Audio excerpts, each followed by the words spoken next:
Yo, parish orphans and retrogrades.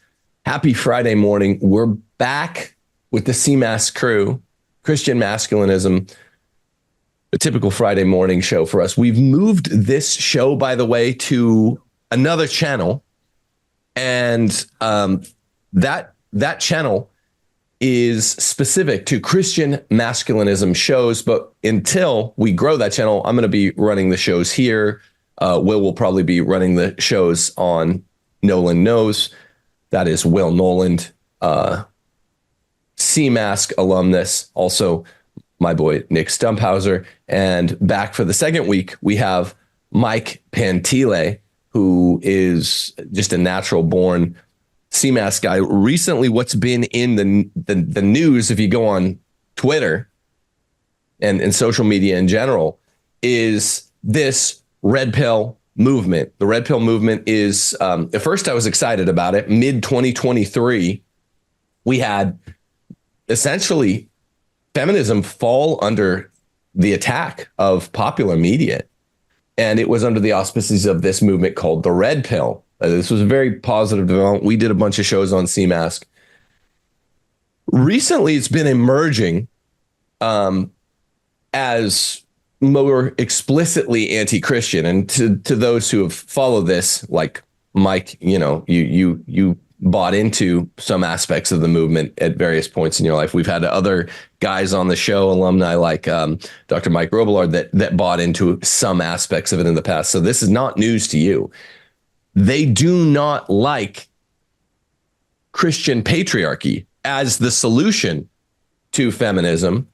And it's coming out more and more when we look at the particulars of some of the claims. I want to discuss six aspects of this today that we don't like them either. We agree about the maladies brought by feminism, sort of the centralizing force in society. But we don't agree about the remedies to the maladies. And it seems to be almost 100% agreement about the maladies and almost 100% disagreement about the remedies. And lately, red pill guys have been attacking Christians who are putting patriarchy into the mainstream, like our friend Chase, Sovereign Bra, who was supposed to appear with us today. He had a little health emergency. Mike, what do you say about and then Will, and then Nick, what do you say about my characterization of the red pill as it coexists in the new world we woke up and found in 2023, where there are mainstream attacks on feminism for the first time in 50 years? It's an interesting one because, I know we all say that, red pill is red pill is feminism. So it's kind of like the beast that's eating itself in a way. Yeah, there's a lot of obviously common threads between feminism and red pill. I mean, without getting too far into the distinctions, I don't really understand I do understand the worldview, but it's a bitter, pessimistic worldview. And this is where the argument, I think, gets so lost, because even when I was on that Richard Cooper podcast, and when I'm talking to these guys, coming from position of a Catholic, a Christian, talking to these men that are godless about this, it's like we're kind of talking at each other. We're coming from a worldview, the Christian worldview, the Christ is King worldview, and they're coming from this really degenerate, hedonistic, enjoy the decline worldview. And so what I've started to kind of realize is we're not trying to evangelize these men. I'd love to see Myron. I'd love to see Rollo. I'd like to see all these guys come to Christ. They could be, powerful tools for the kingdom. But it's really for the people on the sidelines kind of observing this back and forth conversation, right? Because they're not really supplying any solutions. It's just like, hey, what is the roadmap? How do we fix this? And they're just kind of sitting there like, you guys are just idealistic. And, I think we're providing some tangible steps, but without getting on a tangent, they just don't understand where we're coming from, because there's no God in their heart. So how do we actually navigate the conversation properly that's productive? How we, Will, Nick, and I had attempted to navigate this beginning in middle 2023, Mike. Will, I want you to respond to what Mike said in a sec, but how we did it is to form a Catholic matchmaking service. And the funny thing is that Richard, whose show you were on with 2 days ago, Mike, that you're responding to now, he was like, well, this is really naive. I think he said it's incredibly blind to run a matchmaking service like these guys have. And it's incredibly blind because all they're doing is they're from above, which is the whole desideratum, the whole value of the matchmaking service. We're eliminating people's change blindness, and we're saying, you go with you. They're like using assortative pairing, to use a biology term that Will pointed out to me yesterday. They're just saying a 3 you should be looking to pair with a 3 or a 4. A 4 you should be looking to pair with a 4 or 5, men and women, and you should do it we're doing it from above. Will, the whole idea that Nick had when he came to me and you with us by return was, if we pair people, we'll eliminate all the change blindness. It's anything but naive, right? And the red pill guys look at that and they're like, no, there's this problem called hypergamy, made up problem we'll talk about in a little bit. All it means is that human beings always want to, on the body marketplace, pair with the highest person they can get. Men want to, and women want to back. And we know this because we're matchmakers, right? But this is what we're doing, and they dare to call it naive. Well, I'll play that clip in a second, but I wanted to give you an opening shot at. Yeah, before I get to that, I just want to pick up on something else, which is, Tim, you said we agree with the red pill on the maladies, but not on the solutions.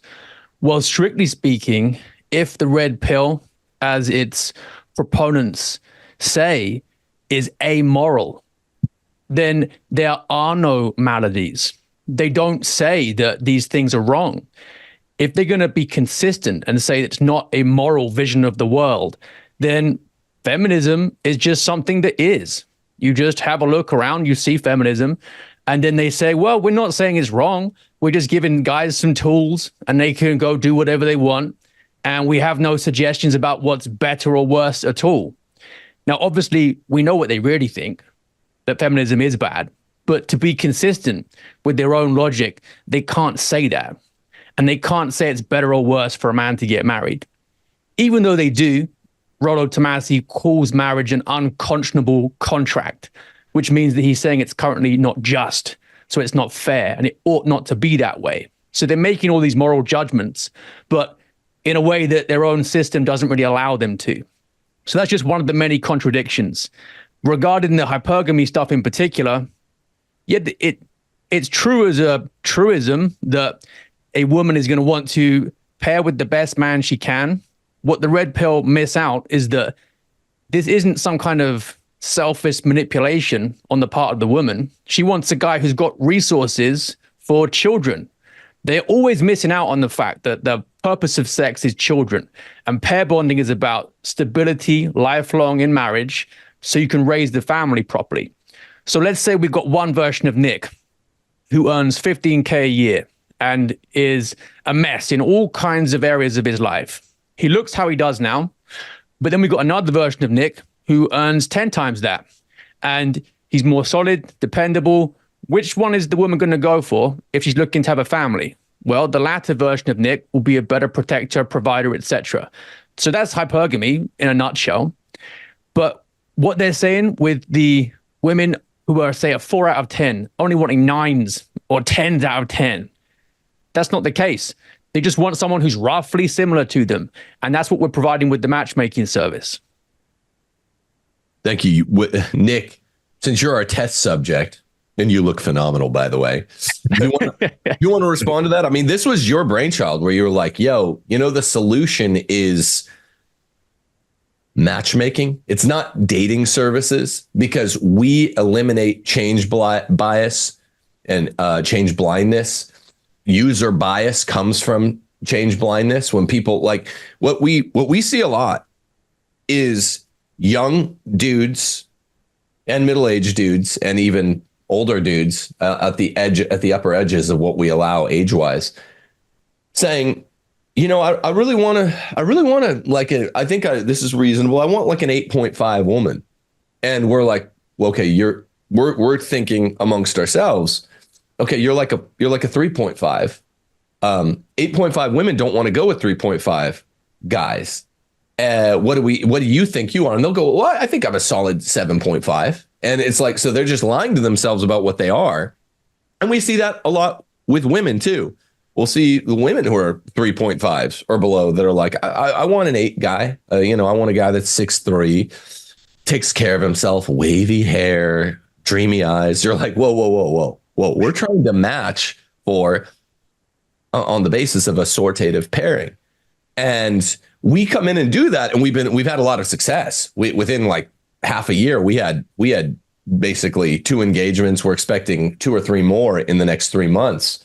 This works. Dating sites don't. This was your brainchild, Nick. I want you to, I want to get a first comment from you, but I want to play what this Richard said to Mike on the show 2 weeks ago. Do you want me to just, yeah, tee it up. Go for it. Let me do that. I have the fancy new toys and I was going to have it play just over the thing, but then I realized I didn't know how. Here it is. Yeah. There was a guy on the live. I don't know if he said that he was working at a Christian dating site or he owned a Christian. I said neither. He said, and he's talking about this this Twitter Spaces that both Mike and I did as co-hosts with Chase. And I said, look, I run a Christian matchmaking site. And he called it dating. I was like, it's not dating, but this is what the bald man you were talking to said. Dating site, but he said the solution is to match up body counts of men and women. And that was Tim Gordon. Okay, and whatever their SMV was. So a man that's a 3 needs to be with a woman that's a 3, and a man that's got a body count of 4 needs to be with a woman with a body count of 4. That's called nature. That's literally like what biology does. I thought these guys were like Evo Psych, Evo Bio. That's something that you guys agree with? I think it's an interesting idea. I think it would be very difficult to enforce. You can't really force attraction or who's going to take what kind of relationship. Well, I mean, one of the problems with that I found immediately was that we know that women are hypergamous and they want to date up, right? That they need to look up to a giant. They need to be able to view him as better than her. So a 3 is not going to be with a 3. Like a 3 is going to want to be with a 5, 6, 7, 8, 9, 10, right? Yes. So I found that incredibly blind. Or, like, how do you match up a guy that's been with 5 women and a woman that's been with 5 guys? Like, that's also a 5 and he's a 5. Like, some of these ideas that were presented, I was like, really? Did you think about that? Like, how is a Christian? Like, I've talked to people about Christian dating sites, and both men and women, mostly women, are like, it sucks. It's an absolute. Yeah, they do suck, and this is why you came up. You threaded the needle, Nick. Everything he said was wrong. Everything. I've been taking notes the entirety of this intro. Will almost stole all of my thunder with his point, but I'll take it in reverse order here, starting with his sort of tacit, but as we know, women are hypergamous. Right. Everyone is hypergamous. Yeah. Everyone wants someone who's more attractive. Like, men want the hottest woman that they can get. Women want the hottest. Like, you're not telling me something. Hypergamy is such a evolutionary psychology buzzword that doesn't really, in my opinion, mean much. It's that people want the best stuff. Like, if I wanted the nice car, like the nicest car, and I drive a Kia Soul, which I do, am I like hypergamous for cars or whatever? Like, it's just a bullshit term. But what's wrapped up in his just like, well, women, as we know, are hypergamous is 2 things. First of all, this inherent feminism of, like, clearly this guy's never said no to a woman in his entire life. As in, like, told a woman, no, you can't have the cookie that you're telling me that you want. No, you're not allowed to. But second is humility is seeing yourself as God sees you. And the only way that you can get humility is by knowing the creator. And the only way you can know the creator is through religion. Mostly. I mean, there's the natural world, but you know what I mean? Whereas these secularists who are pushing the red pill, it's all about pride and engendering more pride. And so when you just say, all right, we're going to put all of these characters on the game board, there's going to be no natural law, there's going to be no divine law, there's just the laws of nature distinct from the natural law, like just the laws of nature. There's no actual good or bad. Then what's going to win out is pride, because, well, women, this is just what women want. Well, men just want this. With religion and what happens with the matchmaking thing is we go, yeah, you can't pick for yourself, because when you pick for yourself, you're going to rely on pride and self-delusion. We're going to remove all of that for you, and we're going to instruct you and say, this is the person that you should be with. And when we do that, we removed the people that are in our service. They can't go on Google and search their name and find the person first and then come back to us and say, no, I'm not interested. I don't find them attractive. They must talk to them before they say yes or no. And the second thing we implemented is on the application form, they have to answer on a scale of 1 to 10, how attractive do you think you are personally? And this has been the most incredible delusion calculator we've ever implemented. Unbelievable. Yeah. Everyone said 7 or 8. No one has not said 7 or 8. There's like a couple of guys. There's a couple of guys who are like, yeah, I'm a 6. I'm like, you are a 6. Good job. That's well done with the self-knowledge. But everyone's like, yeah, 7, 8, 9. And it's like, you're 3, 4, 5. Like, you're crazy, man. And it just helps us know when we're getting into a new person here, like, where's their head at on this stuff. So without religion, without Christ, you're going to be dealing with the intersexual landscape without humility, and you're not going to see yourself as God sees you. And so you're most likely going to remain unhappy. And this is a point that Will has made a lot, which is that pride is the main reason why people are single.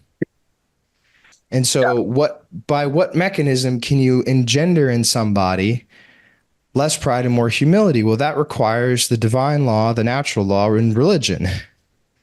So kind of working backward through the other points, I would say I disagree that we all are on the same page with regards to the maladies, the Christians, the Catholics, or I don't know what we call ourselves, and then the red pill guys. Yeah. There's surface level agreement. Yeah. There's surface level agreement that, like, this isn't cool. It's a gynocentric world. Look, when I was 20 years old, I read The Rational Male by Rollo Tomassi. It blew my mind, because as an atheist who also had like not insufficient Catholic formation and no discussion of the patriarchy, I felt empowered for the first time in my life as a young man. It was so empowering. But they won't say the full truth because, as Will said, it's impossible for them to say the full truth, because the full truth requires the existence of the divine law and the natural law and humility. And they can't do that because everything that's happening is like John H. Conway's Game of Life. And they're just like, all right, well, we've opened our eyes in this 80-year segment of our lives, and we happen to be in the 80-year segment where feminism reigns. And so what we now have to do is navigate within feminism.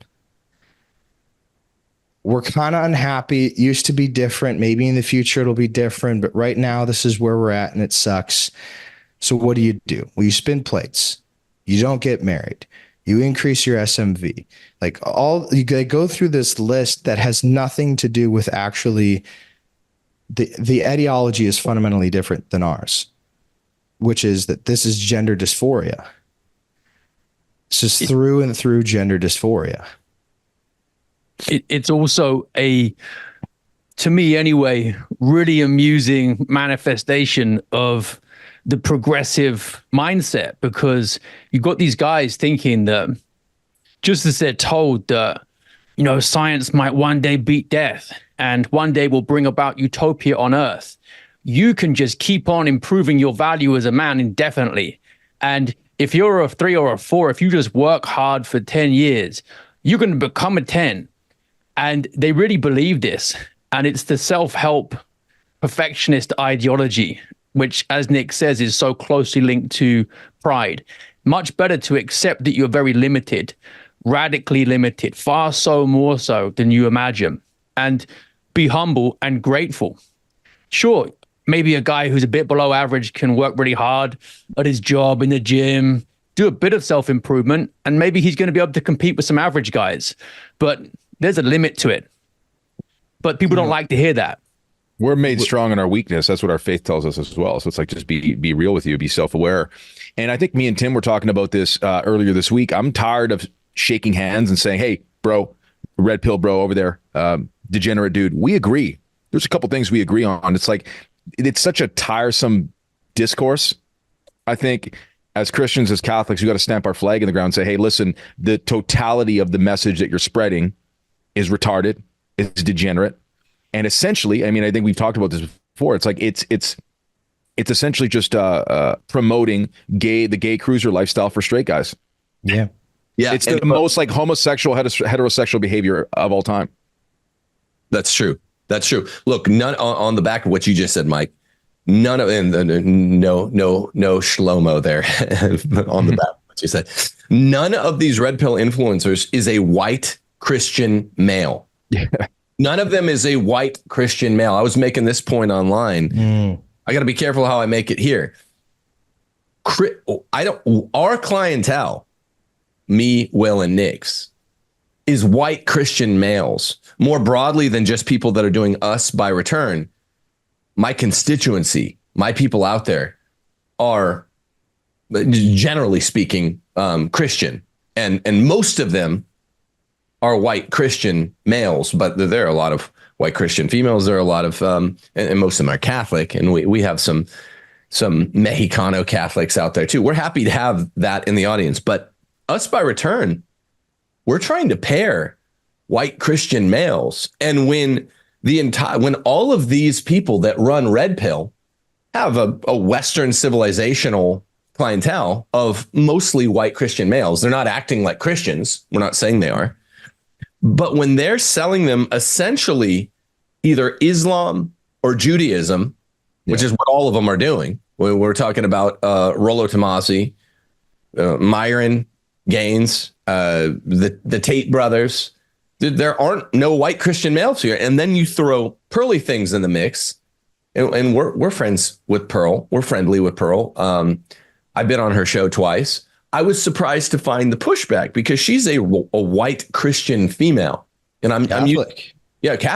Catholic. Most of when we say Christian, we mean Catholic, but we make it as ecumenical as possible. But look, so Pearl's if you look up the term hypergamy, the first thing that comes up nowadays, if you Google it, is Pearl's face. And I think Rollo's face will come up second. So here's how ops work. This is how they work. The first rule of the internet, people, this goes for everything. This goes for Christianity, Roman Catholicism, Trad Catholicism, Novus Ordo. Do you like Pope Francis? Blah, blah, blah. It's usually on the internet, it's nitwits looking up to a midwit who they think is Nostradamus. You know, they think this midwit is Aristotle. And all you do is you use a term like, this is hypergamy, as we know, which this Richard guy says. And they beg the question and they vest the premise in the minds of all of the, hoi polloi listening to them. And they're like, hypergamy, this is it. This is it. And, until you really look into this, you're like, no, we, as Nick just said, you just said it. We don't actually agree about all maladies. I even said it at the top of the show. Oh, we agree about maladies, disagree about remedies.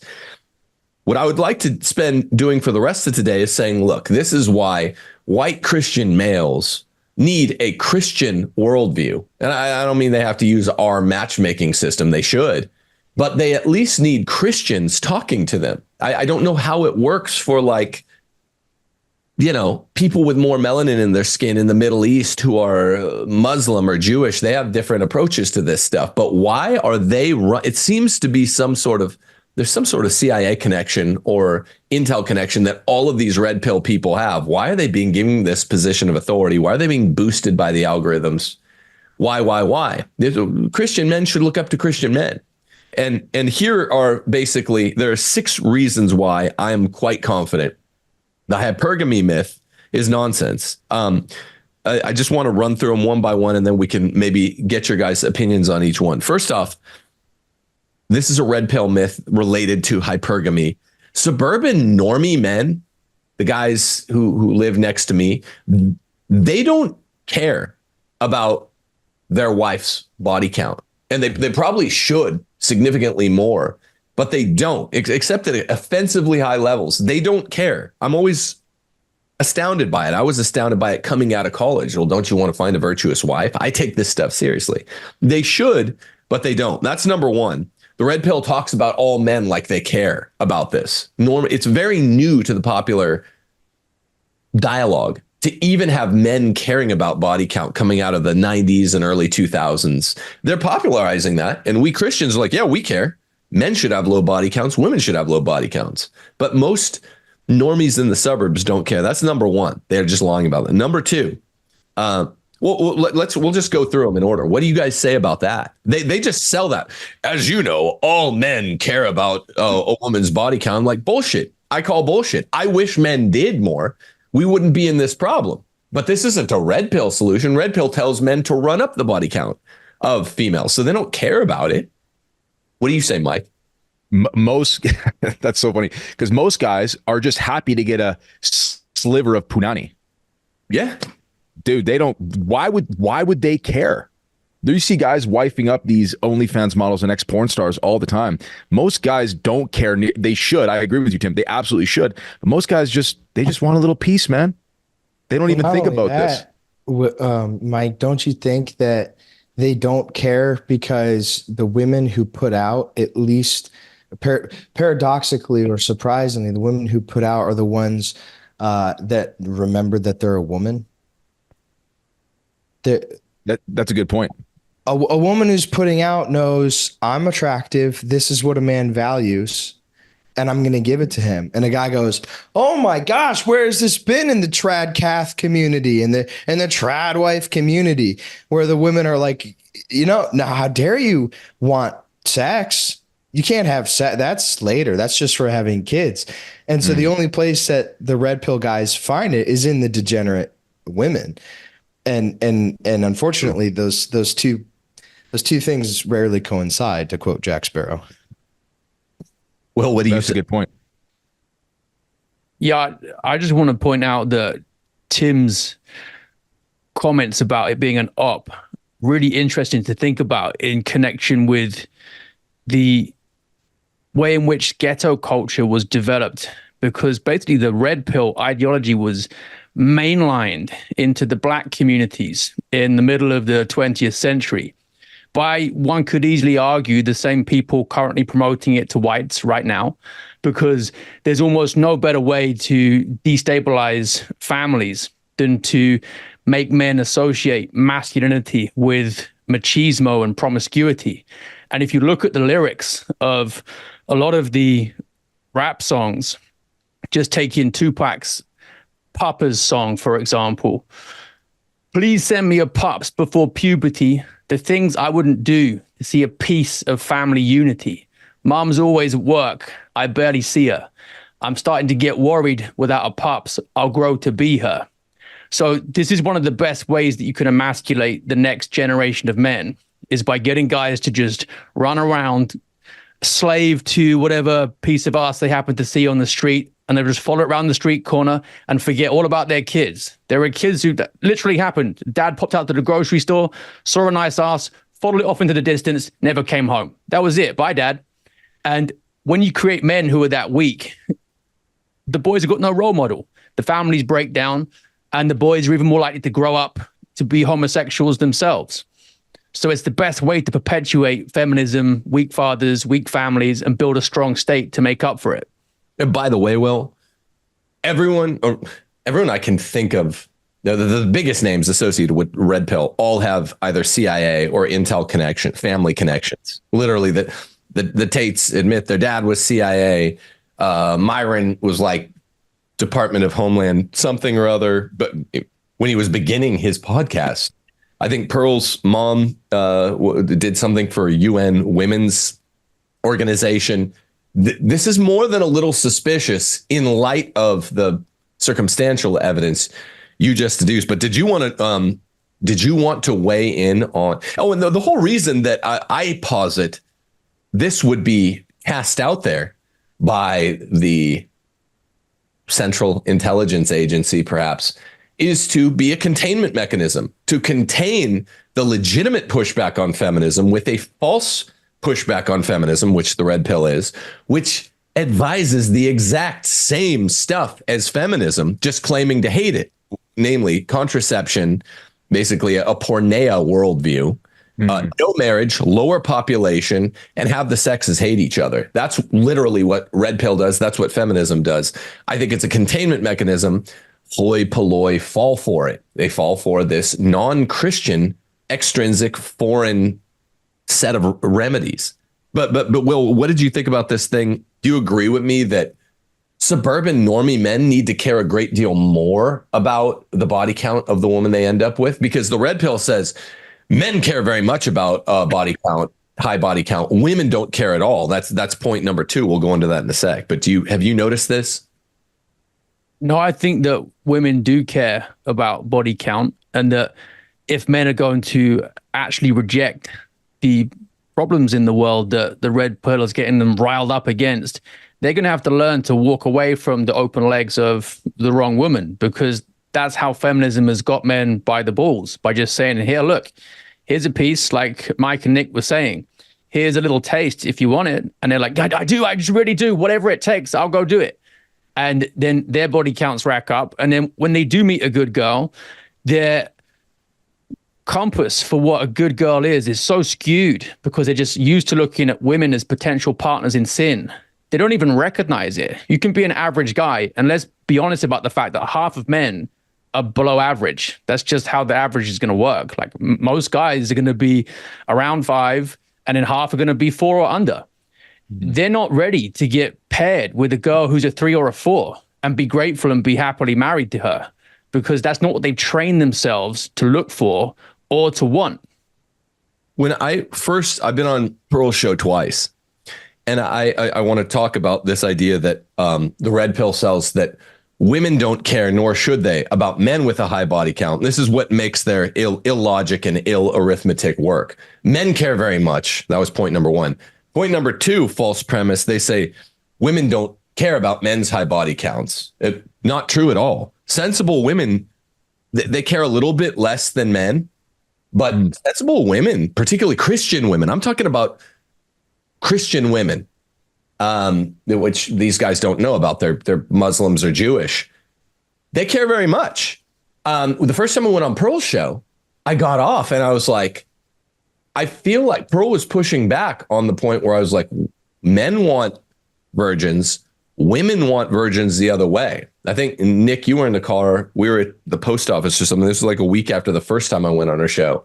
And I was like, that made me feel like I was in middle school, where that's what I told Steph. Like, that's not even how people talk about sex, secular people, even in late high school and college. Like, Pearl was talking about it, and the Red Pill guys talk about sex as if only cool people have it. And I'm not talking about the religious distinction, wait till marriage. Of course, that's what we advocate. But even just at the levels of low body count, they're selling a lie. One, that sensible women don't care about men's body count and want it low. They do. They're a little more lenient than men, we found through running the matchmaking service, but they definitely want men with low body counts. And we know because this is one of the first things they tell us. Virgins or low body count, when asked, they're slightly more lenient. But another related lie related to this number 2 false premise of the Red Pill is like, that because people aren't getting married till they're 30 or 35 now, that like having a high body count is cool for men, but extremely bad for women. And what makes it tick is this false notion. The red pill guys talk about like 2s and 3s, chubby guys who are at cubicle, low paying jobs. They're not having any sex. That's not true. That's not what the numbers show. Most single people, from the time they graduate college at 22, 23 until whenever they get married, whether it's 30 or 35, are getting 4, 5, 6 new sexual partners per year, single secular people. And I'm talking the 2s, the 3s, the 4s do. Like Mike just said, they're out there doing whatever they have to do, go to the dance club and do the white man's overbite or whatever it takes, to get a lady. And I knew these guys after they graduated college. A lot of them are 6s, some are 5s, some are 4s. They live this pathetic, desperate existence where they're just trying to get a chick. And a lot of times they'll make it into a mini relationship for 1 to 2 months. And they kind of squeeze every drop out of it. And a lot of times the women will break up with him. Sometimes they'll break up with the women. And it's kind of just, they do a new sort of exclusive date every 2 months. So they're racking up a body count of 5 new people, 4 new people every year. This is very common, not just cool guys, not just high value males. This is what they're doing. So from the time they graduate college to, let's say they get married when they're 32, which I think is the average age, that's 10 years. So they're racking up body counts, these men, of 50 if this follows through for all 10 years. And they're like 3s on a scale of 10. It's not for cool guys. This is what mediocre, fat, low or middle paid cubicle workers do with their, I'm sorry to say it, pathetic lives before they get their vocation, which is like family, kids, hope, direction. They're just floating out there like crappy driftwood, hoping to score a chick, once every month or two. And so it really gives the lie to this second premise of the red pill that women aren't looking for men with low body counts too. They do care. What do you say, Mike? Yeah, they absolutely do care. There's a couple things here. Number one, I wasn't aware of those stats, and it lends itself to this whole idea. And Will's been talking about it too on his Twitter and his Instagram, that racking up a high body count and being a man with no restraint or temperance is actually a low value trait. So low value men do this because that's a low value trait. It's a low value thing to do. So that's true. And they absolutely do care. I remember before we got married, my wife met me amidst this red pill, quote unquote, phase. And we had a discussion of my sexual history. And there was absolute, like, you could tell, like a physical revulsion when I told her. And we had to like really kind of sort through that as a couple, because she was very much, praise God, we were able to get past it. So I agree, Tim, there's leniency, but saying that they don't care at all is complete bullshit. I experienced it myself, and my wife is very much a high value woman. So thanks for the honesty on that. It's absolutely thoroughgoing when you interview these young women like we do for us return. It is so thoroughgoing. Men want virgins or close to it. Women want virgins or close to it. Women are a little more lenient. The red pill takes those facts and says, oh, women don't care at all. And it's actually good for men to be high body count, which Pearl actually says, which is bullshit. And I felt like I was in middle school. And like in middle school, you think like being able to go to the movies or the mall by yourself is cool because it's new. Same thing with like the vices like smoking or sex. The dummies think that stuff is cool.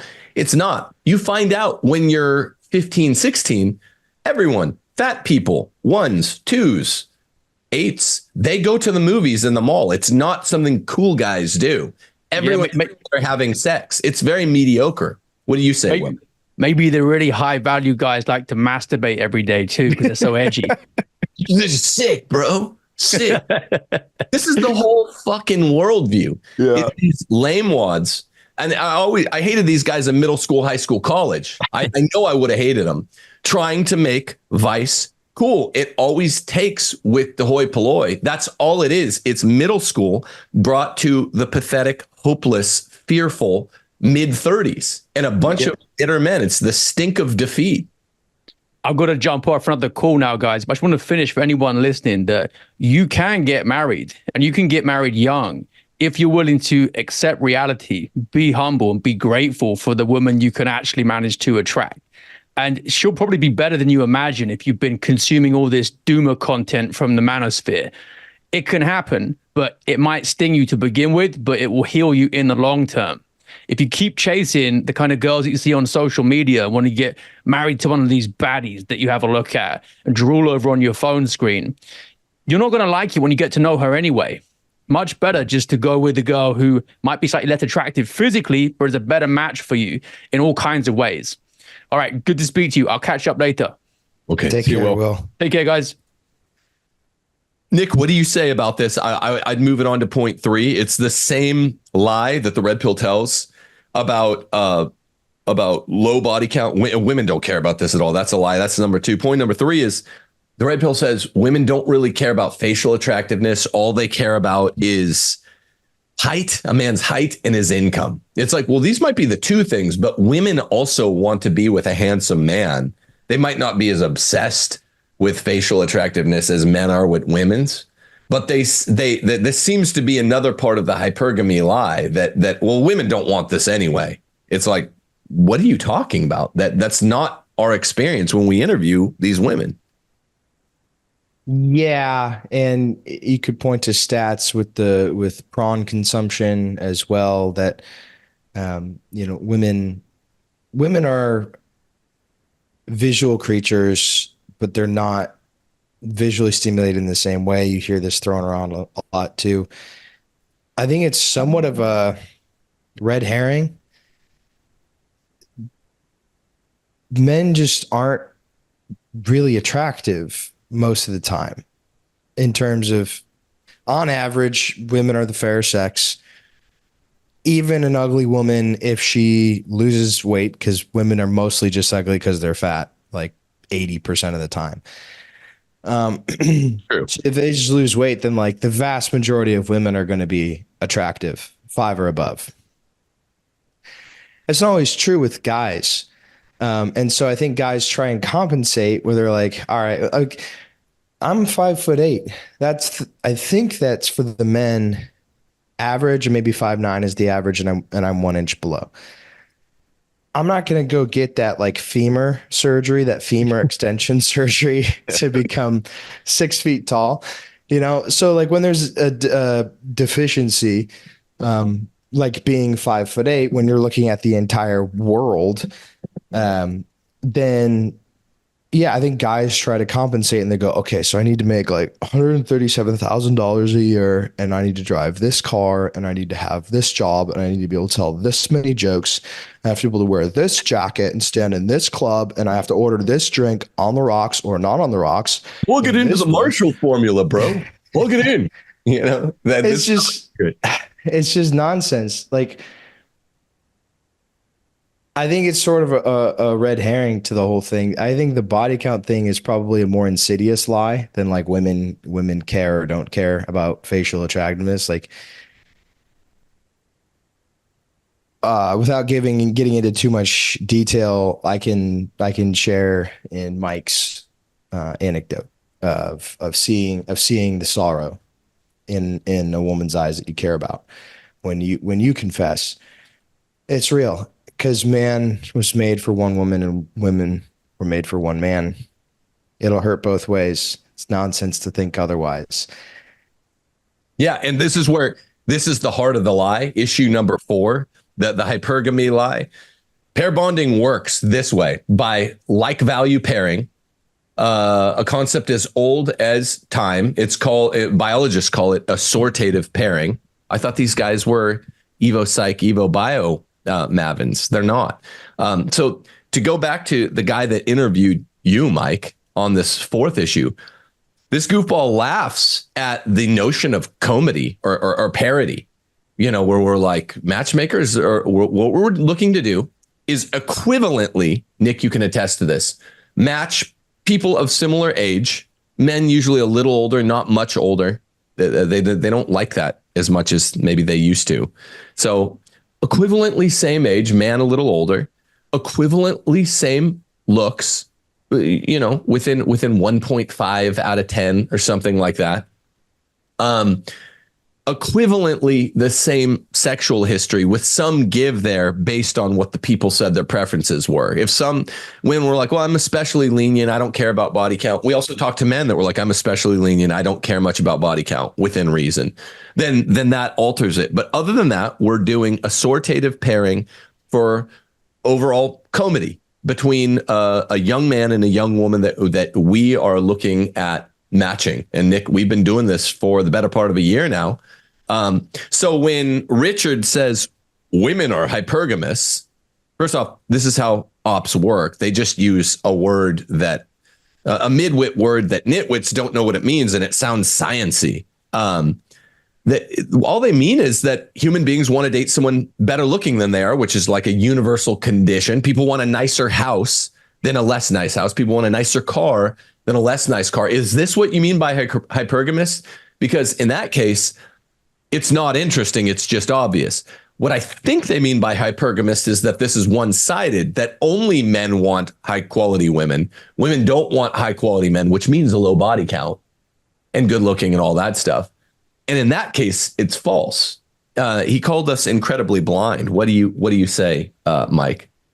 Well, I mean, first of all, this is kind of like a unique experience for me because I've kind of been thrust into this like argument of the Christian Catholics versus the red pill. So looking back, I'm like, man, I wish I would have pushed harder on some of these points. There's certainly the energy there. I was like, okay, well, how disrespectful do I really want to be on this guy's show? But nevertheless, learning points. I think the problem is when you get so deeply entrenched into a grift, it just influences everything that you say, everything that you think, because it's purely within a lens of how can I get these men into my funnel and onto my gumroad so they can purchase my shit. Right. And I think you're seeing that across the whole manosphere, dude, because is there any, and he's like, the Mano swamp. I'm like, bro, you're part of that. You're part of that. Like you're looking down on these guys. You don't agree with Rolo. You don't agree with that. You guys are all part of the same club. You just have your own little weird degenerate micro clubs within this, this manosphere. It's so interesting because when something's foundation is nothing, of course it splinters like this. Like this guy's the real red pill dude, or this guy. Anyways, I think hypergamy, dude, I bought into that as well for years. Oh, they just want to date up and they want the man at the finish line and all this stuff. And you really start to actually think about it and break it down. It doesn't really make that much sense. You could say the same thing for a man. We're always looking for a woman that's more submissive, more attractive, more trad, all of that stuff. So I don't know. There's not really an argument there. And also too, when he was talking about how a 3 out of 10 woman wants a 8 guy, that's not true at all. You actually see more of the opposite, very attractive women with not so attractive men. And I think that's the trope, right? Yeah. Bitching about it. Like, what's she doing with him? Yeah. You barely ever see a really handsome actor-y looking guy with like, all of whatever her name is, Popeye's girlfriend, a plain chick. That's rare. What's not that rare is a really physically attractive woman with a goofball. And that's because women are more polymorphic. They're more open to different ways the man could attract her. But you're totally right. And it's a case of status too, right? That's why these guys, and most of these guys, I'm just going to call them out in the manosphere, are really not good looking guys at all. They're not very charismatic. Go to Polynesia to get their women. Yeah, exactly. And that's why they talk all this. They all are the same sort of cringy archetype. And they're all like, dude, you see Andrew Tate before surgery or whatever? Like the dude is like a 4. Yeah. And so you can hide behind it. Yeah, you can hide behind the Bugatti and the watches, but if you had none of that money, you have almost nothing a woman would even like look for, if we're being honest. The hedonic treadmill is infinite because of the internet now. So the idea that hypergamy will ever end is delusional. Any man, let's say a guy runs a drop shipping company and he makes many millions of dollars a year. So he can work from anywhere in the world. From a financial standpoint, he's very high status. Let's say he's late 20s and he's built his body to the top, 0.1%, right? He's got abs, he's strong, really, just facial symmetry. And then by today's standards, low body count or high body count, which according to the red pill, women want a guy with high body count, sleeping with a new woman every other night. And he's traveling the world. He's doing this expat thing, which a lot of guys do. This archetype that I'm explaining is one that's extremely prevalent right now. You can find 1,000 of these guys on Instagram, and they're always driving a Lamborghini or something that they're probably leasing for the day. Yep. Okay. So he wants the highest value woman he can get. With the advent of Instagram, there aren't enough days in his life for the number of women that he could theoretically pull from in that top percentile that he theoretically, from a hypergamous standpoint, he wants the highest quality woman. And the same is true in reverse for women. So this idea that guys should try and like level up their game, their status, so that they can get a better quality woman is only true if there's a natural cap in the form of humility, which is seeing yourself as God sees you. And in the absence of that, you will have this endless delusion that if you make another 10 grand or another 100 grand, another $100 million, that you can upgrade your wife, you can upgrade your woman, and you can keep upgrading. The purpose is just to upgrade.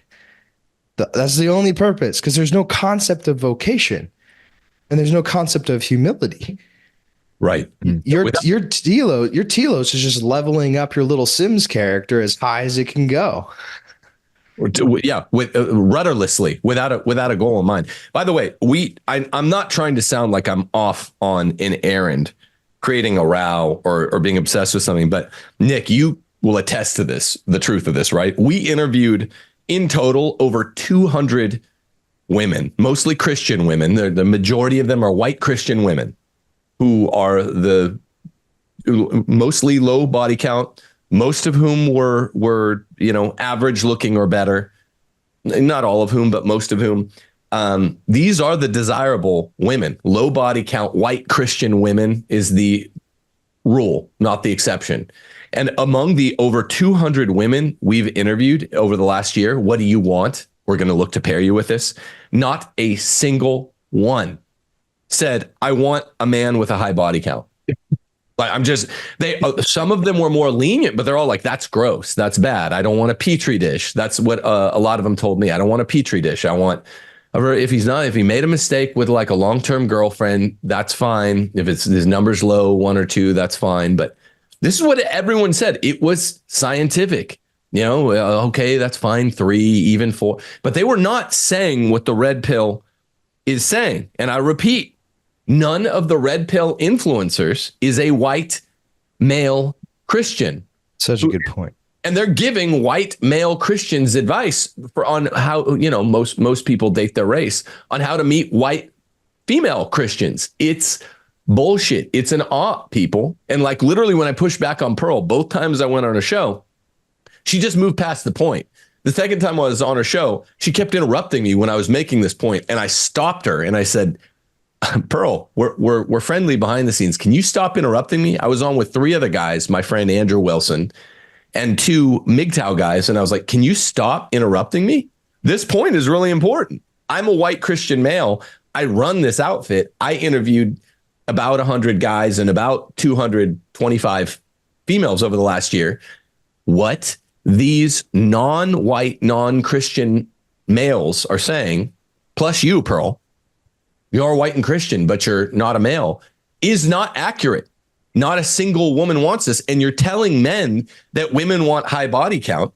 And this cross-pollinates lie number 5 in their system, that they even contradict themselves, the red pill influencers, on this lie number 5. They'll say no man wants to end up with a 3, 4, or 5.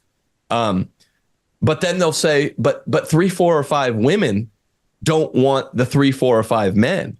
But then, so we look at this, we say, we know a man will happily, a sleazy man will happily sleep with a 3 or a 4 or 5, because precisely as the red pill claims, This is how hypergamy works. The higher ranking SMV guys, that's sexual market value, I think. You use all the gay inside terms and you want to kick your own ass.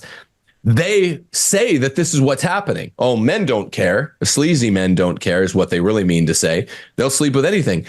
It's really true when you're talking about sleazy men. But then out the other side of their mouth, they're like, well, so there are no, they use this term, there are no marriageable women. That's scientific fact, bro. And I'm like, what do you mean marriageable? They're like, well, all that's left by the time everyone hits 30, 32 years old is 3s, 4s, and 5s, and no man wants them. I was like, you just said that even the high value men are willing to sleep with them. It's complete contradiction. What do you say, Mike? Or Nick, sorry. No, Mike, please. I was just saying, go ahead, Nick. It's all good. That's all my fault. I'm like, Nick, Mike, fight. It's all good, Nick. Go ahead, bro. Fight each other. So I think the hedonic treadmill explains this a little bit, which is a man is interested in a 3, 4, or 5 in the same way he's cool with a one night stand or masturbation or pornography. When it comes to, all right, I have to marry the 3, 4, or 5 and do the 50 years, she's going to turn into a feminist hag because she's no longer single. And then we're going to hate each other in 10, 20 years, have 1.7 kids, and then she's going to take half my stuff. Because that's what the red pill says is going to happen. They go, all right, well, I don't want to marry her.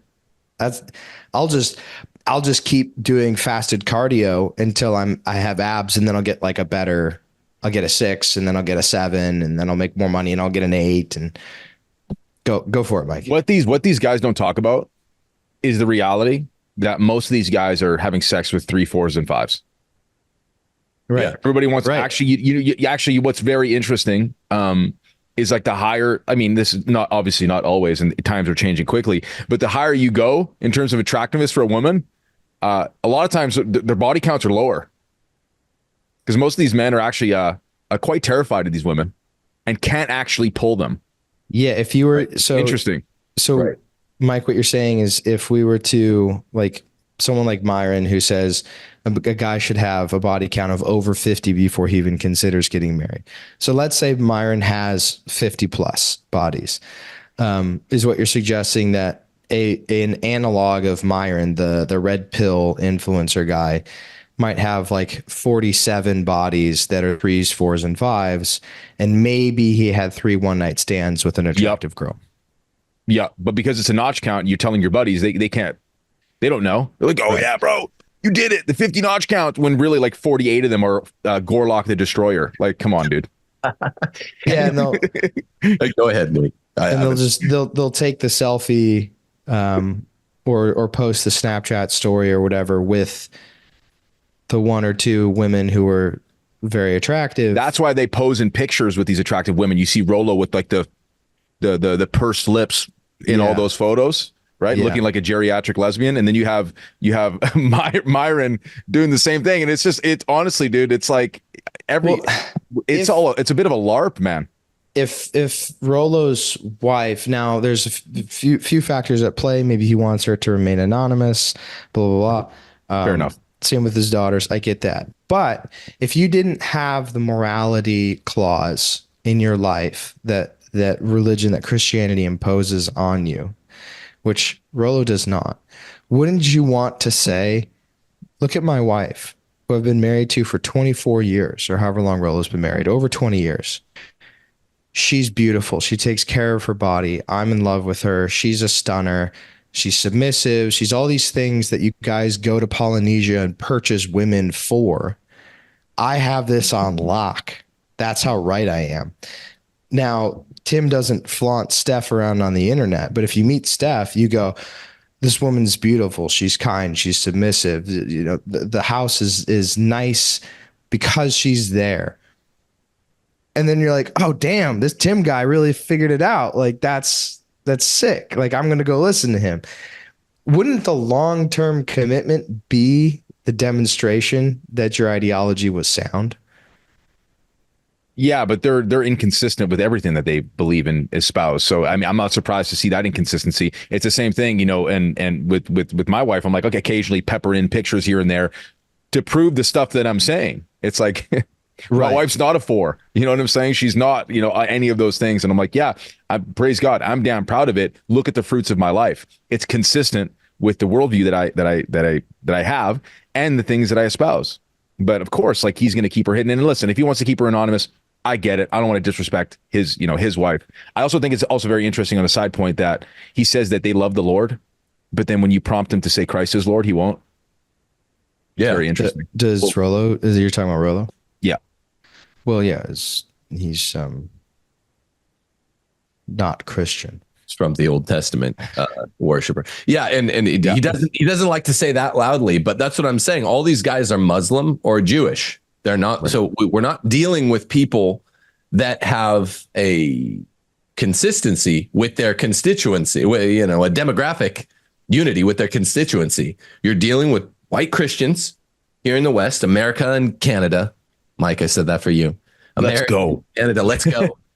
And you have Muslims and Jews who are like, here, I'll show these white Christians what's up. And they're telling them things that contradict the apostatized faith that these white Christian men need to go back to if they want to be happy. And that's what Nick keeps saying. Rollo also says, and I said this to my friend and Andrew Wilson, who I've debated alongside him, and he's just a good dude. Rollo tells men that if they're married, they need to keep their wife in dread. I was going to bring that chapter up. Yeah. By keeping like a gaggle of whores around. And Andrew's a good, fully good faith actor. I love Andrew and his wife Rachel, who's one of Steph's thickest female comrades on the Ask Your Husband book tour. He said, "Oh, that's a joke." I'm like, dude, I know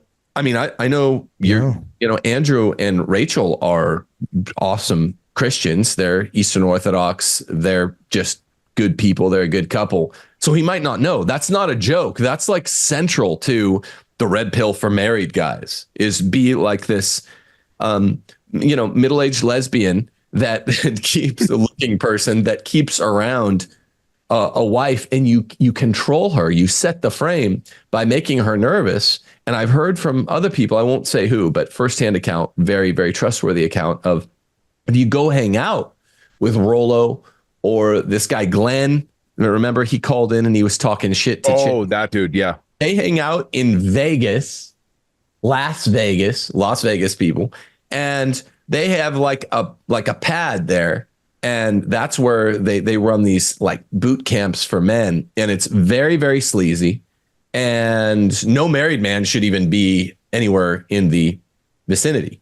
So I forget the point I was making there, but Rollo's full of shit. And these guys aren't white Christian males. White Christian males need white Christian male influencers, if anyone. And dread is one of the most destructive pieces of this sort of whole, these nerds want to call it. It's Mike. It's not an ideology. It's a praxeology. It's like, shut up, pussy. Fuck up. Shut up, pussy. Like nobody cares with your little gay semantic argument.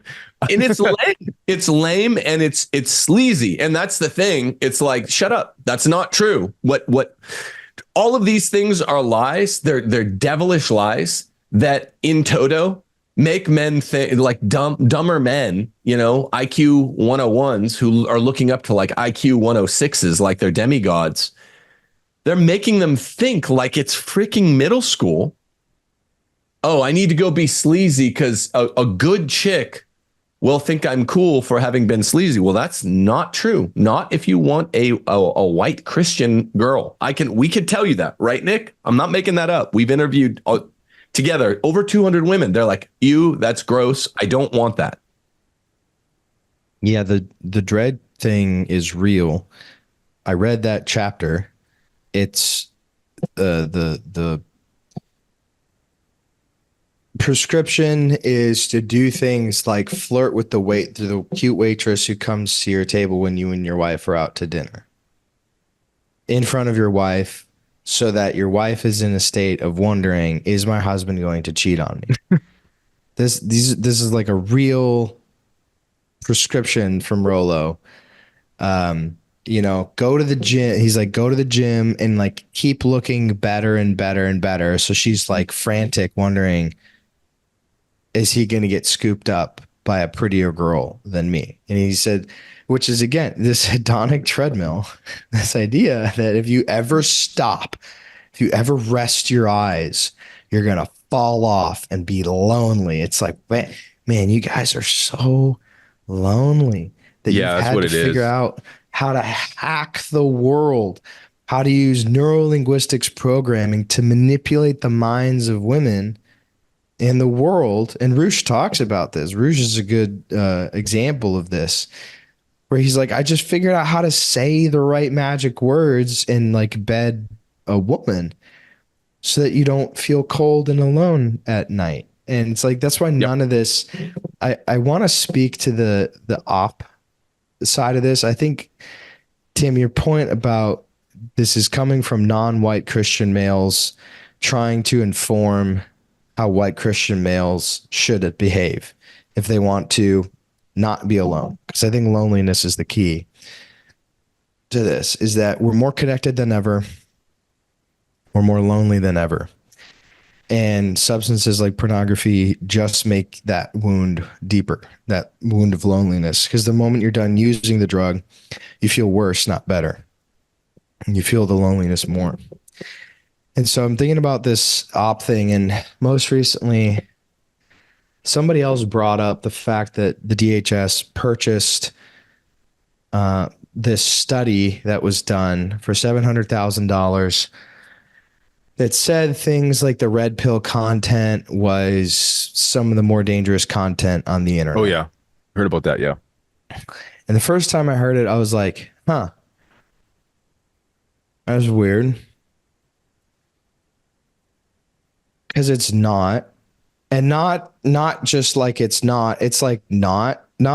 Like I don't think they think that. Not just it's not. It's like I don't think the Department of Homeland Security would classify that kind of content. I could see if they like the fact that the FBI was looking into traditional Catholics makes way more sense to me than the New World Order or any small arm of it caring about the red pill content. I was like, that's kind of weird. And somebody said it recently, and I started to not believe the hype about that transaction for that study. And not that it didn't happen, but that the reason why it was presented in the way that it was is part of this larger op. And so Will was talking about how the, we'll just say the people who own the record labels, influenced in the 80s and 90s hip hop and the ghetto culture in a specific direction. Ice Cube talks about this today, right now. Ice Cube talks about this, and he was talking about it with Bill Maher. And Bill Maher's like, well, what do you mean they like influence it? And he's like, well, they decide ultimately which songs go on an album and which songs reach number one and which songs are pushed out. And it always ends up being the songs that are talking about the sorts of things that Will was explaining. The degeneracy, the promiscuity. Red pill things. Red pill things. Literally red pill things. And or gay, straight lifestyle stuff, which I love that comparison. It's great. And what do you have when you have somebody like Tupac who's making really good music in the exact same style and he starts to not play by the rules? He gets the JFK treatment. I don't think this is where people, I think, miss when it comes to ops. I don't think Pearl is an asset in the sense that I don't think Pearl is an agent. I don't think Andrew Tate is an agent in that. I don't think Andrew Tate wakes up in the morning and puts on his CIA tie and like patches in with headquarters. The people, the pawns, the people who are being promoted don't have to know what's happening in the same way that the musicians don't have to know why certain songs on their album got cut and why other ones didn't. They just make all the music and then they go, well, this music's getting tons and tons of attention. I'm just going to keep making it. And that music plays to their proclivities as well. Like that ghetto culture is a positive feedback loop because it's Epicurean and it's hedonistic. What person in the ghetto or basketball Americans doesn't want to do exactly what's in that song? Of course. It's like the funnest way to live. So I don't think like Biggie Smalls or I don't know any black rap artists, any of these rappers were like CIA agents, and that it doesn't have to be that they were in order for it to be an op. Mm. The content, nevertheless, all of these people do have CIA or DHS connections, which is like makes it even more like, oh, interesting. You know, that's interesting. I don't want people to think that what we're saying is that like Andrew Tate gets a memo every morning from the CIA. Like that's not what has to happen for that kind of content to become the edgy mainstream edgy countercultural, fight the man. This is how you deal with intersexual dynamics.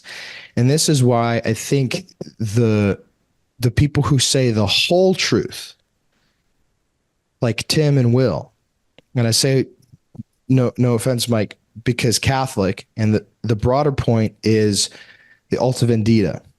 If you read the permanent instruction of the Alta Vendita, or you look at any Freemasonic attacks, it's on the Catholic Church. It's not on the Christian church. It's on the Catholic message because the Catholic message is all of the message. It's the complete, unfettered, uncompromising truth about human sexuality and all the other matters. And so what content would have to be suppressed and supplanted but Catholic content?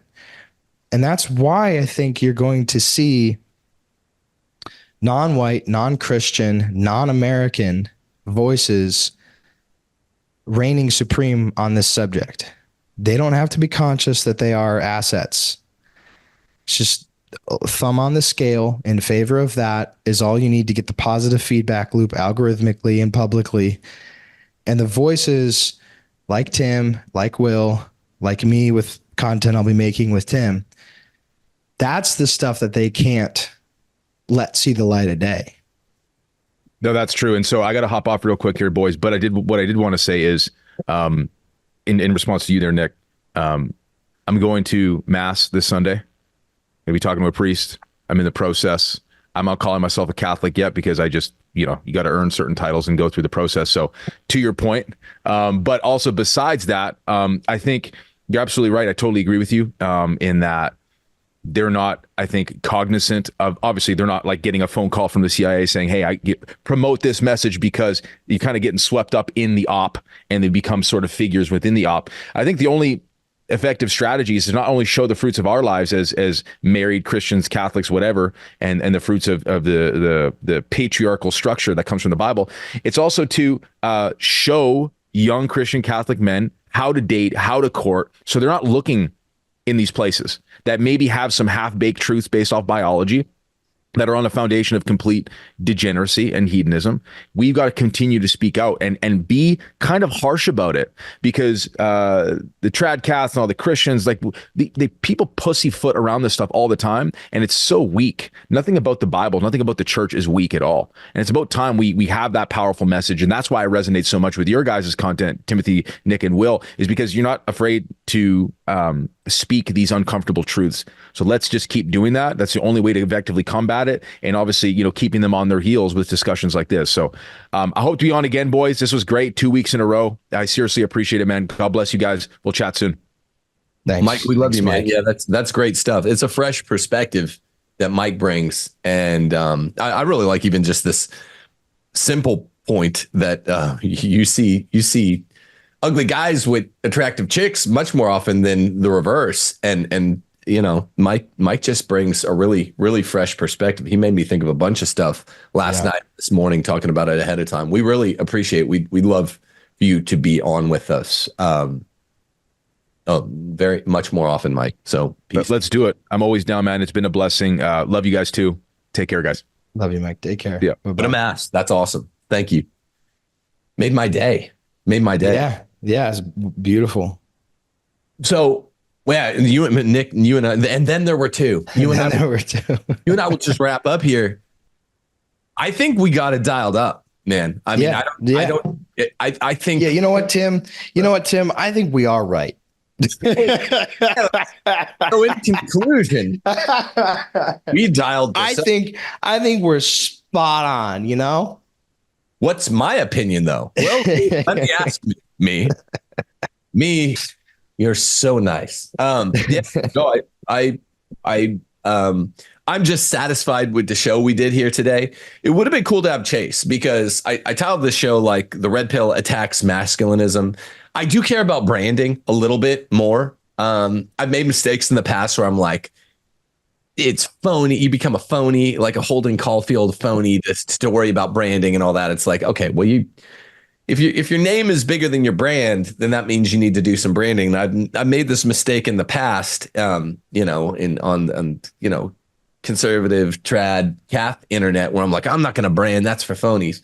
What we need to do, Nick, as the chasm widens between the red pill and Christians, as this thing moves from 2023 to 2024 and hopefully stays in the mainstream dialogue, because they both are at least ostensibly attacks on feminism. What we need to do is say, this side is not called like the Christ pill. I was hearing tacky terms thrown around like this when I was on with Chase, who came on with us a couple weeks ago. I don't like that. To me, that's very Protestant. I love the Christ part, but Christ pill just sounds so close to Eucharist. I think it needs to be called what it is: patriarchy. Power, yes, not to all men, but power to fathers. What do you say? I do, and it's seeming inevitable. I know ecumenism is gay, but it's also useful. And the show is called, Christian masculinism, so that we can be ecumenical enough to include the Christians. But I think as we're seeing with Mike, and as we've seen historically with the attacks on the Catholic Church, the attacks on the Catholic Church have come from the New World Order. Whoever they are, for as long as there's been a they, it's been against the Catholic Church. And it's patriarchy, but it's Catholic patriarchy, because I don't think you can have patriarchy without it being Catholic.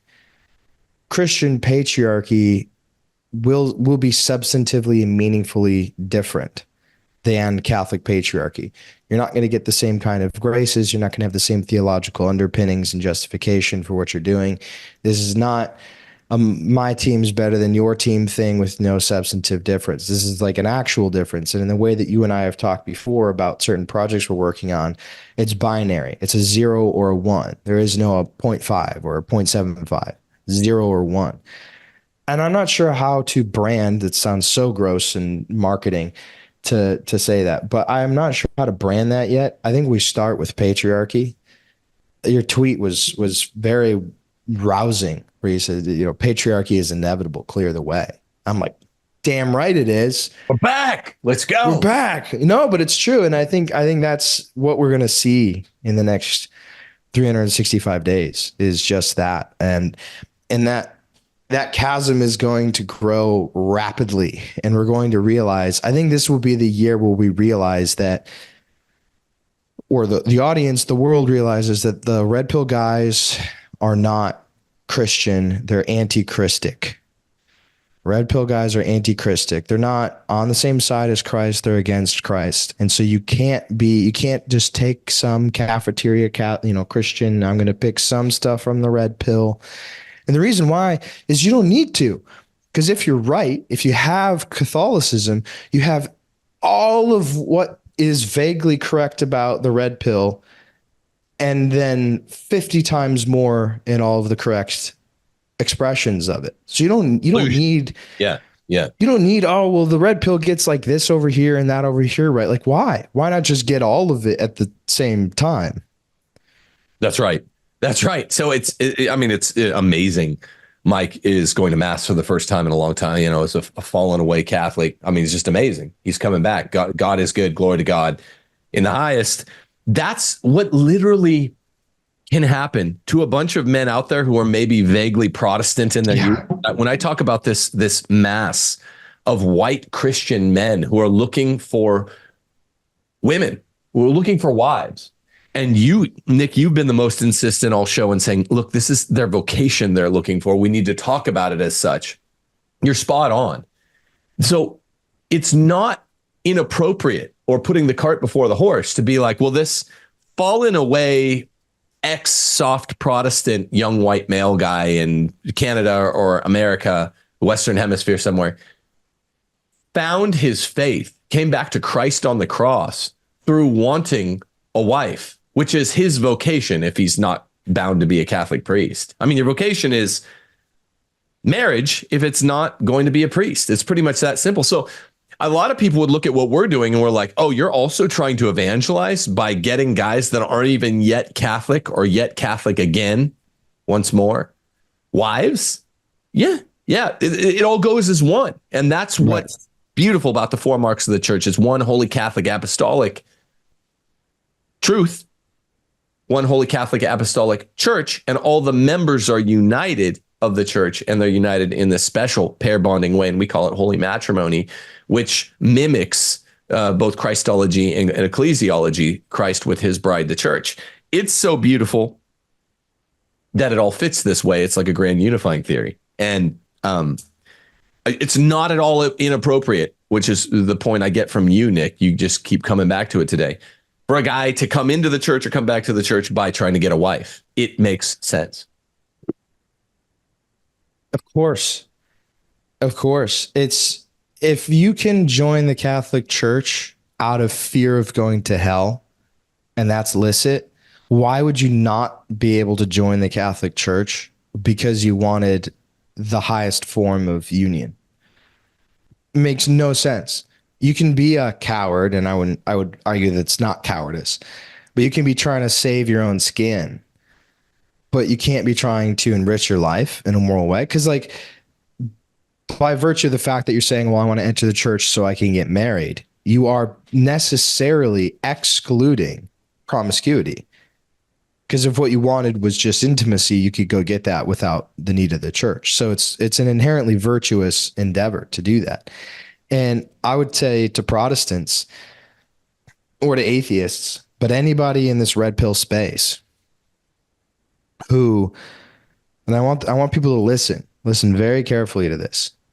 Any Protestant or atheist who's a self-improvement junkie, who's trying to better themselves, they're listening to Andrew Huberman podcasts, they're taking cold showers, they're lifting weights, they're eating healthy, they're listening to nonfiction Audible books while they go for fasted cardio runs.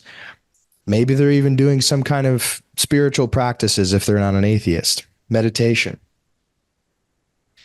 The most courageous thing that you can do is become a Catholic. You want to talk about courage? It's not doing a 200-mile ruck in the desert. There's no courage in that. Why? You're more exhausted than someone else? What virtue did you gain from just doing physical exertion or from getting abs or from all these things? Because joining the Catholic Church requires extreme humility. And when I rejoined, I didn't have faith. I can't emphasize this enough. When I came back to the church, I didn't believe in the true presence of the Eucharist. I didn't believe in the reality of the sacraments. I didn't have faith. I was trying faith. I had faith in faith because I had nothing else. I was like, screw it. I'm going to give the faith thing a shot. And now I have faith. So to Protestants, especially, who are like, yeah, but I disagree about blah, blah, blah, blah, blah. Those disagreements sometimes are valid, and most of the time are excuses for not doing the most courageous thing. Just give it a shot. Literally, what do you have to lose? Just give it a shot. Mike's doing it, and I think that's the most courageous thing that a man can do, a non-Catholic man. It's to die to himself, enjoy the Catholic Church. Yeah, that's beautiful what you just said. For people out there, a couple things. Nick is very, very, very close to this channel. Not only does he appear on the show once a week on Fridays on CMask, but also he's collaborating with me on a couple really, really big things. Nick, you're going to be on my 50K show that's coming up in I don't know, less than 300 subscribers. People subscribe, click the notification bell on this channel. You're going to be the special guest. I'm going to have a bunch of the friends of the show call in, and viewers can call in. It's a new feature we have with the new tech. Nice. But you're going to be the special guest because we're going to make some announcements together. It's not that we're getting married together, but it's a couple things that I'm really, really excited. Tremendously excited about. I don't want to sound like Trump, but big ideas. And they'll be announced kind of about and through this channel. So the other thing that's important that we keep mentioning is please go check out the Christian Masculinism channel. We're trying to grow that thing. The last few weeks, 4 or 5 weeks, we were just doing shows there, and it's tough to grow a YouTube channel. I'd forgotten how hard it is at the very beginning. So please, if you watch CMask on this channel, we'll upload the shows to both my channel and the CMask channel, but do go subscribe there so that eventually we can, pass the baton and say, okay, we're only going to upload these on the CMask channel. But it's important. They're there. Christian Masculinism. You can go subscribe to that channel too, people, if you like these Friday shows. It's just really important to combat feminism. At first, I thought there was a little bit of good stuff in the red pill movement. And then I realized it's an op. It's a containment mechanism. It's a false dichotomy with feminism. It's advocating for all the exact same stuff. And now it's more an out and out hot war. This began with people going after our friend Chase, Sovereign Bra, from the red pill movement, because he's saying what we're saying, basically patriarchy. Patriarchy is the way out. This is the answer to all the riddles, people. The feminism issue, gynocentrism, is the answer to why gender dysphoria is bad, why everything bad in society, in the church and the world is happening. It is men standing down and women acting like men. We need to overcome it. And there's one solution: Christian patriarchy. It's not being a sleazebag, acting like a bull or an ox, laying pipe. This is what the red pill says: cheating on your girlfriend or your wife, not getting a girlfriend or a wife, just going around and inseminating people at random on the streets. The solution is Christian patriarchy. That's my final shot. We're nearly 50,000 subscribers. Let's go subscribe to this channel too, not just CMask. Nick, did you have any parting shots? This is going to be one hell of a year. It's going to be big time. People don't even know. And it sounds like I don't do the branding thing, right? I've been talking to people from YouTube screens for 5.5 years now. And I always objected to people saying, oh, I have a big announcement or 2 big announcements for you guys. But it's 2024 is going to be it. And it's going to be a bad year aside from that. So I'm glad to have something microscopically that's going to blossom into something macroscopically that'll be good, because macroscopically all we have is another funky election year. It's going to get weird. We're going to have another beer bug iteration. This is going to be the white pill. What's going on this channel and its close allies channels. Glad to be in the breach with you, my friend. No, it's amazing. Once more into the fray we go. Well, thank you all. That's what I want to say is we're like 250 subscribers from 50,000. Thank you all. Thanks for being with us on a Friday morning. God bless you all. Deus Volt, as the sign says behind me. Let's go. Wait for that 50K show. It's going to be big. We're going to have all kinds of guests. Nick will be the guest of honor. And make sure you subscribe to the proper CMask channel so we can eventually do these Friday shows over there. God bless. Oh, one last thing. I think we're going to upload a special class in the name of all this red pill stuff and combating it properly. Steph is running a private class on her book on the wear what he likes, do what he likes chapter that Steph wrote for married women. This is how Let's go. We're going to release that on the channel for the wider consumption. That class was last night, and it was so good that Steph and I were talking. I think we're going to release that maybe as a Saturday show or something. I'm glad. That's awesome. I sat in. She was upstairs. I was in your dining room watching her show. What week was it? It would have been 2 weeks ago. Yep. Whichever chapter that was. Riveting. Hell of a class. Definitely excited to see that come out. Thanks, man. This is the most important chapter that married Christian women need to see. It called totally is. What he likes, do what he likes. They tackled the issue of weight for married Christian women, and it was great. It was, I mean, some women shared their testimonies. One lady, pretty lady, was like, because of you, I lost like 200 pounds, and my marriage it's everything you said is true.